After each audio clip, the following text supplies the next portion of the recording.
ഒരു ദിവസം രാവിലെ അരിക്കൊമ്പൻ തനിയെ കാട് ചുറ്റി ഉല്ലസിച്ച് നടക്കുകയായിരുന്നു. അതിനിടയിൽ നിറയെ മാമ്പഴമുള്ള ഒരു മാവ് കണ്ടു കൊതിയൻ അരിക്കൊമ്പൻ. എന്തോരം മാമ്പഴാണ് ഇവിടെ! ഒറ്റയിരിപ്പിന് ഇത് മുഴുവനും തിന്നു തീർക്കണം. മാമ്പഴം കൊണ്ട് കൊതി വന്ന കൊമ്പൻ മാവ് കുലുക്കി ഒത്തിരി മാമ്പഴം വീഴ്ത്തി അത് അകത്താക്കാൻ തുടങ്ങി.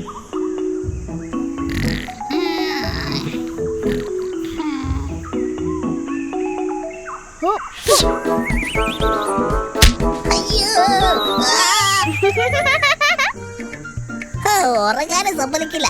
നിനക്ക് എന്ത് വേണമായിരിക്കും? എനിക്കൊന്നും വേണ്ടേ.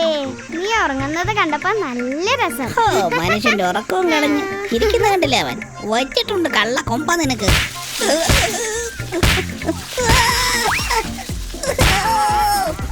അങ്ങനെ ഉറങ്ങിക്കിടക്കുന്ന മുണ്ടനിട്ടൊരു പണിയും കൊടുത്ത് കൊമ്പൻ മറ്റൊരിടത്തേക്ക് നീങ്ങി.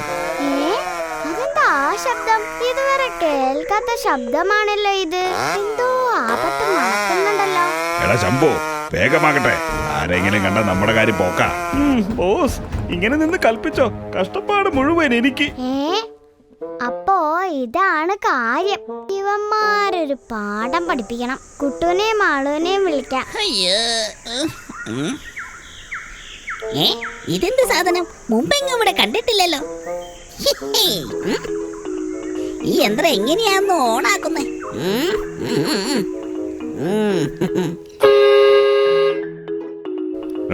നമ്മുടെ വണ്ടിയല്ലേ അത്?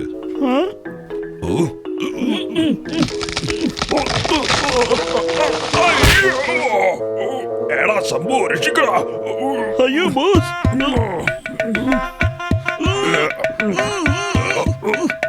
എടാ പൊട്ട, എന്നെയെല്ലാം തടിക്കഷ്ണം മാറ്റി. Sorry boss. വേലായുധനും കൂട്ടാളിയും ലോറിക്കരികിലേക്ക് ഓടിയെത്തിയെങ്കിലും അബദ്ധത്തിൽ സ്റ്റാർട്ടായ ലോറി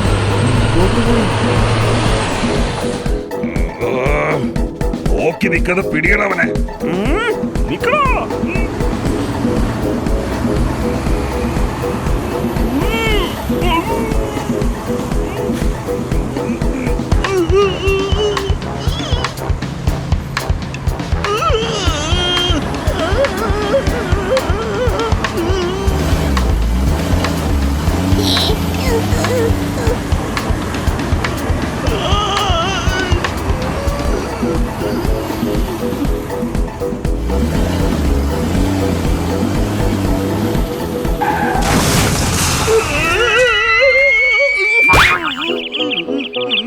മരത്തിലിടിച്ചു നിന്ന ലോറിയിൽ നിന്ന് ചിണ്ടൻ ചാടി ഓടി രക്ഷപ്പെട്ടു.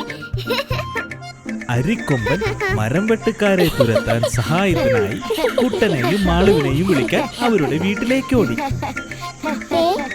കുട്ട, അത് നമ്മുടെ അരിക്കൊമ്പനല്ലേ? ശരിയാണല്ലോ. ഇപ്രാവശ്യം എന്ത് കുസൃതിയാണ് അവൻ ഒപ്പിച്ചത്. എന്തു പറ്റി കൊമ്പാ? എന്നാ വേഗം വാ എല്ലാവരും, നമുക്ക് അവരെ ഒരു പാഠം പഠിപ്പിക്കാം. അങ്ങനെ അരിക്കൊമ്പനും കൂട്ടരും വേഗം മരം മുറിക്കുന്ന ഭാഗത്തേക്ക് ഓടി. അയ്യോ, പിള്ളേരുടെ അച്ഛന്റെ മുണ്ടെവിടെ? ഇത് ചിലപ്പോ പിള്ളേരൊപ്പിച്ചതാവും. വരട്ടെ ഇങ്ങോട്ട് കാണിച്ചു കൊടുക്കുന്നുണ്ട് ഞാൻ. നേരം സന്ധ്യയായി. മരമുറി തകൃതിയായി നടക്കുന്നു. ശംഭു, വേഗം വേഗം. ഇവരെ ഓടിക്കാൻ എന്താ ഒരു വഴി?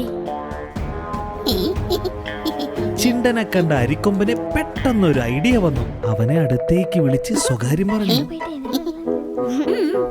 അത് ഞാൻ ഏറ്റു. ഓക്കേ, വേഗം വേഗം. ആരിക്കൊമ്പൻ ഇനിയും വന്ന പണി വാളും. അയ്യോ, എന്റെ കയ്യില് കോടാലി ആര് കൊണ്ടുപോയി? കോടാലി കൊണ്ടുപോയെന്നോ?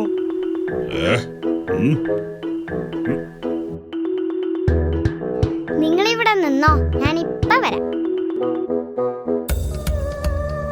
അരിക്കൊമ്പൻ ഒരു വെള്ളമുണ്ട് മറച്ച് കള്ളന്മാരുടെ മുൻപിലൂടെ നടന്നു. ബോസ്, അതെന്താ ശബ്ദം? എനിക്ക് പേടിയാകുന്നു. അയ്യോ, പ്രായോ? പ്രേതം ഓടിക്കോ! അയ്യോ! അയ്യോ നേരെ ഒരുപാടായി. ഇന്ന് അമ്മയുടെ കയ്യിൽ നിന്ന് അടി ഉറപ്പാ. വാ കുട്ടാ നമുക്ക് പോകാം. ഇന്നാ കൂട്ടുകാരെ നീ കൊണ്ട് അമ്മയ്ക്ക് കൊടുക്കണേ. എനിക്ക് ഇനി ഇതിന്റെ ആവശ്യമില്ല. എടാ കള്ള.